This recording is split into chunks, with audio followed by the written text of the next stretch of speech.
ازيك يا باشا؟ الحمد لله. الحمد لله. طب قول لي اسمك ايه بقى؟ ماكس. ماكس. اوكي، ده اسمك الحقيقي يعني؟ اسمي ماكسيموس بس هو صعب على الناس اسمك يعني. ايه؟ ماكسيموس. ماكسيموس، اخره سين يعني. تمام.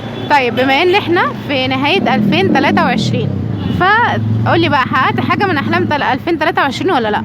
حققت يعني، كان نفسي اجيب كاميرا وابقى فوتوغرافر وكده، والحمد لله يعني جبتها وبقيت اعمل شغل اكتر. حلو قوي، ربنا يوفقك يا رب دايما. طب ايه احسن او اسعد موقف مريت بيه في 2023؟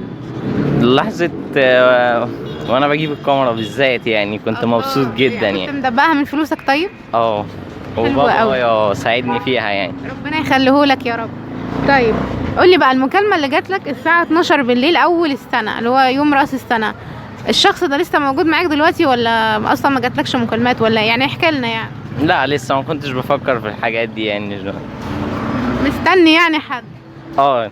في 2024 بإذن الله يعني. جدع. طيب قولي بقى، لو هتحب توصف 2023 بجملة تحب تقول عليها ايه؟ 2023 ولا 2004؟ السنة دي. السنة دي يعني الحمد لله يعني. حلو، جدع. عجبني فيك الرضا يعني، انا مبسوطة بيه جدا.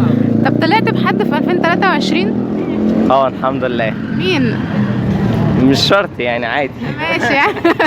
هنخليه في السكرت كده يعني.